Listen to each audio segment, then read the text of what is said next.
नमः संस्कृता सर्वेभ्यः नमो नमः। जी, कैसे आप लोग? स्वागत है हमारे हिंदुस्तानी पाठशाला में। जैसा कि बाबू आप लोग देख रहे हैं, आज मैं आप लोग को क्लास थर्ड, आप लोग को कल मैं पढ़ाया था क्या, चैप्टर 2 में क्या पढ़ाया था, पाटलिपुत्र वैभव, है ना। आज मैं आप लोग को पढ़ाने जा रहा हूँ चैप्टर थर्ड में, संस्कृत बुक में आलस कथा। ठीक है, देखिए आप लोग आलस मत बनिए, क्योंकि आलस है ना जो लक्ष्य को प्राप्ति करने नहीं देता है ना। सपने वो नहीं होते जो नींद में आते हैं, सपने तो वो होते हैं जो बिना नींद के सोने नहीं देते हैं, है ना। तो वैसा आप लोग लक्ष्य बनाइए। कहा कि आलस कथा, ध्यान दीजिए आप लोग, आलस कथा जो आपका है ना। चलिए चैप्टर 3 आगे हम लोग चलते हैं, क्वेश्चन पे आते हैं हम लोग, है ना। ध्यान से देखिए आप लोग, आपका आलस कथा है।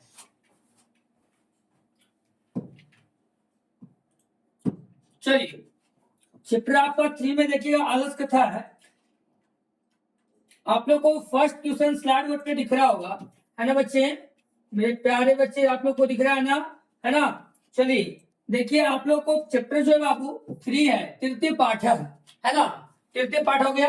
पहला क्वेश्चन आपको दिया हुआ है कि मैथिली कोकिल के नाम से कौन प्रसिद्ध है। हमारा जो मैथिली कोकिल जो है, उसके नाम से कौन से व्यक्ति प्रसिद्ध है। आपका ऑप्शन में ए में दिया हुआ विद्यापीठ पति, बी में नारायण पंडित, सी में कालिदास, डी में वेद व्यास। तो आपका राइट आंसर क्या होगा, जल्द से कल आप लोग कमेंट बॉक्स में कमेंट करें। जी हाँ मेरे प्यारे मित्रों, मैथिली कोकिल के नाम से कौन से प्रसिद्ध है लेखक, आप उनका नाम जल्द से जल्द बताइए।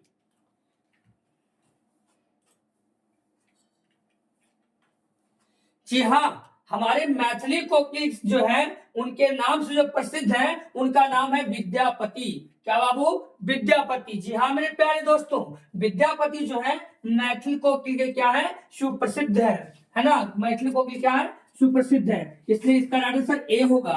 आप लोग ए पे टिक आउट कीजिएगा। चलिए सेकेंड देखिएगा, सेकेंड में क्या कर रहा है, करा बाबू कि जो द्वितीय आलस कथा पाठ कहां से संकलित है। अर्थात जो हमारा आलस कथा पाठ है वो कहां से लिया गया है, अग्नि पुराण से, पुरुष परीक्षा से, रामायण से या महाभारत से। आपको जल्द से जल्द बताइए कि आलस कथा कहां से संकलित किया गया है, बताइए आप लोग। इसमें है ना परीक्षा होती है, किनका, पुरुषों का, है ना, कि कौन धूर्त लोग हैं। आप लोग पढ़े होंगे आलस कथा, उसमें कहानी बहुत ही इंपॉर्टेंट है, मजेदार कहानी बाबू, है ना।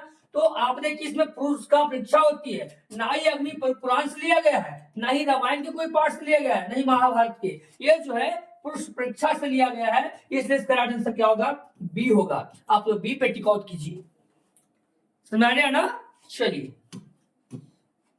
क्वेश्चन नंबर 3 में देखिए क्या कह रहा है, कह रहा है बच्चे, मिथिला का मंत्री कौन था।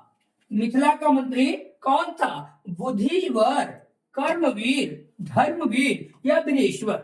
आप बताइए कौन था, बताइए कि मिथिला का मंत्री कौन था। मिथिलायः मंत्री कह, संस्कृत बोलेंगे, मिथिलायः मंत्री कह, मिथिला का मंत्री कौन था। ए में बुद्धिवीर, कर्मवीर, धर्मवीर या वीरेश्वर, बताइए।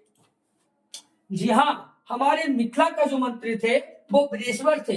कौन थे बाबू, वीरेश्वर थे, ठीक है, इसलिए याद रखिएगा कौन थे, वीरेश्वर। क्या थे, तो वो मिथिला के क्या थे, मंत्री थे। क्या थे, मंत्री। कौन, इसलिए राइट आंसर क्या होगा, डी आपका होगा। आप लोग डी पे टिक आउट कीजिएगा, राइट आंसर आपका डी होगा।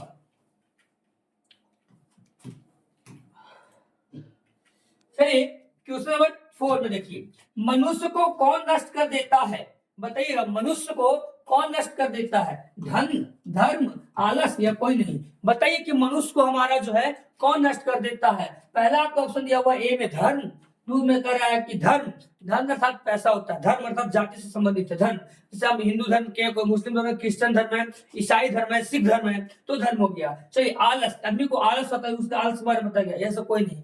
बताइए इसका मनुष्य को कौन नष्ट कर देता है, ए बी सी डी क्या होगा पर आंसर। अगर कहीं बुआ आप सोच रहे हैं कि हम आज काम की वाला नहीं किए, अच्छा हम कल पक्का कर लेंगे, कल ये काम, कल से हम अपना रूटीन जो पढ़ने का तैयारी ना वो बहुत अच्छे ढंग से करेंगे, कल आया, अच्छा आज रहने दो, आज हो गया, कल से फिर कर लेंगे। तो कभी आलस आदमी को कल नहीं आया है, इसलिए आलस नहीं करना हम लोग को, है ना, मेहनत से पढ़ना है। इसलिए आलस आप में रहेगी ना तो आप किसी भी लक्ष्य को धारण नहीं कर सकते हो, है ना, किसी भी लक्ष्य को प्राप्त नहीं कर सकते हो। इसलिए आलस बहुत ही खराब होती है, और जो आलस है वो मनुष्य को नष्ट कर देता है। तो आपको जो राइट आंसर होगा इसका सी होगा, सी पे टिक आउट कीजिएगा। आलस जो है मनुष्य को क्या कर देता है, नष्ट कर देता है।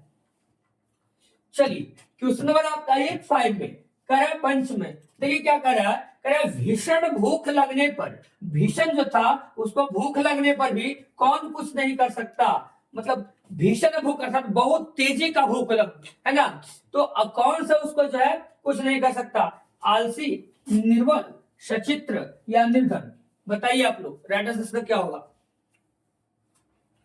हम लोग आलस कथा पढ़े हैं इसलिए इसका राइट आंसर ए होगा बुआ, आलसी होगा। क्या होगा, आलसी होगा, ठीक है। चलिए बहुत अच्छा।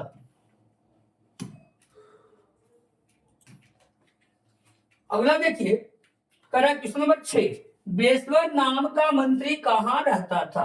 ये जो बेसवर नाम का मंत्री था वो किस स्थान पे रहता था, ए में पाटलिपुत्र, बी में मिथिला में, जनकपुर में, अयोध्या में, बताइए कहाँ रहता था।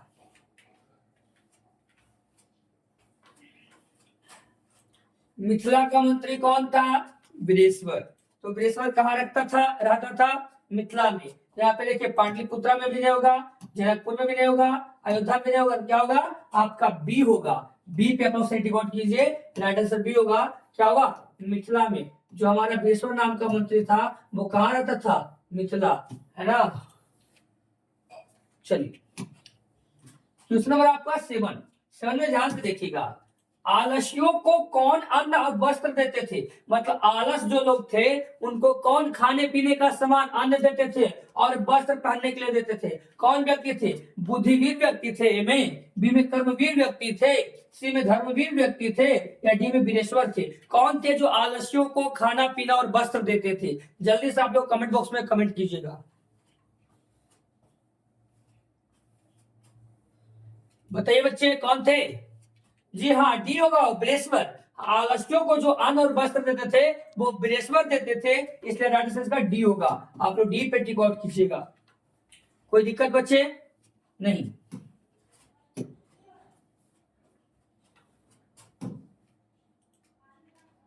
चलिए करे बाबू, आलसियों को, सॉरी ये तो हो गया था ना, अगला था हमारा ये 8वां, आलसी पुरुष कितने थे वहां पे, बताइए। उस जो अथी में बैठे हुए थे, है ना, और जहां आग लगा दी गई थी तो उसमें कितने पुरुष आलस थे भवन में, 2 3 4 4, यहाँ पे 2 3 4 4 ये दिया हुआ, इसको कर लो, 2 3 4 है तो इसको नहीं होता तो इसको 4 दे दो, इसको 5 कर लो, है ना, इसको 5 कर लो।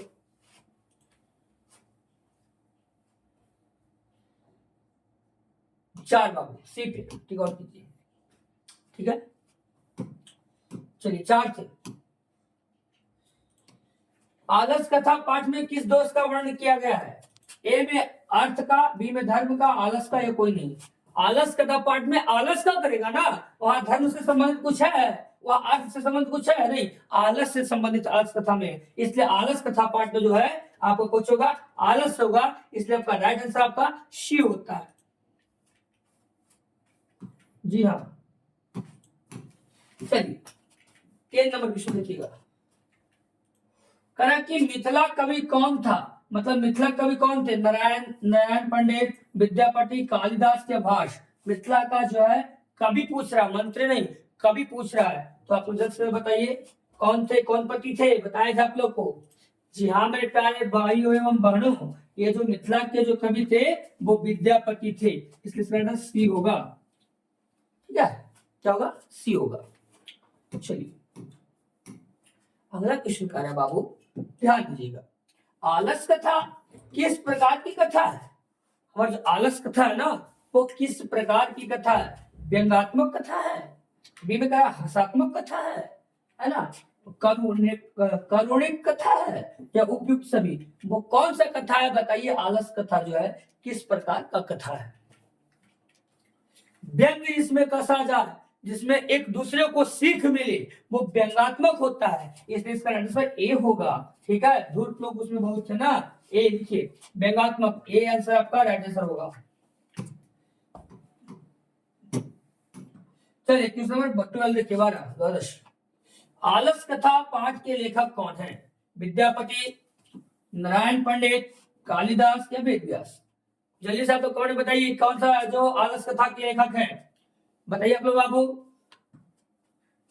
आइए बताना, विद्यापति जो आलस कथा क्या है, लेखक है। चलिए राइट आंसर इसका ए होगा, ए पे आप लोग टिक आउट कीजिएगा।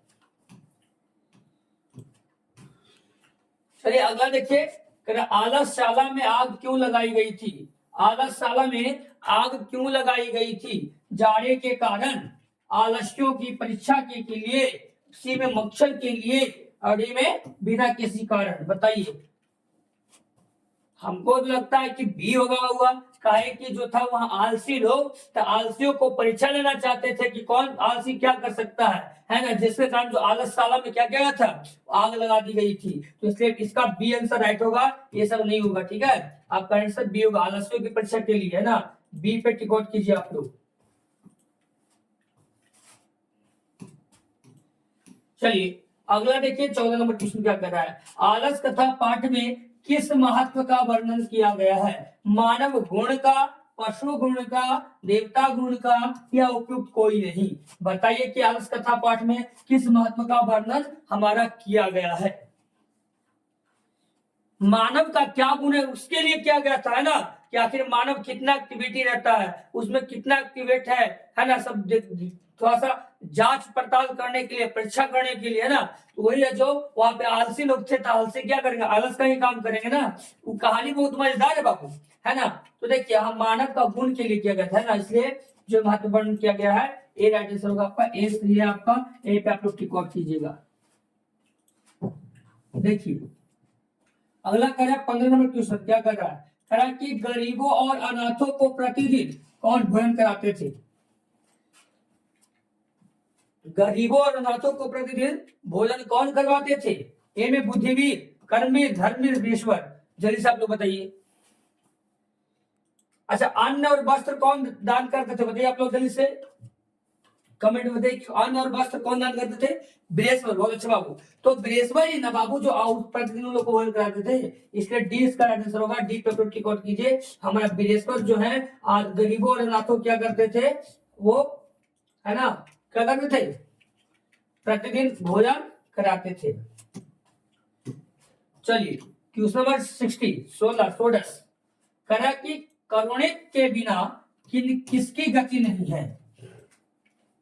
कारुणिक के बिना किसकी गति नहीं है? धूर्तों की, पतितों की, बचालों की, आलस्यों की? जल्दी से आप लोग कमेंट उसमें कमेंट कीजिए। आलस से संबंधित, इसलिए आलस होगा बाबू, इसलिए इसका आंसर डी होगा। जी हाँ मेरे प्यारे विद्यार्थियों, इसका आंसर डी होगा, आलस्यों की जो है कारुणिक के बिना गति नहीं है ना, इसलिए इसका आंसर क्या होगा, डी होगा। चलिए अगला क्वेश्चन क्या कर रहा है, करे बाबू कि आलसशाला में लगी आग को देखकर कौन भाग गए थे?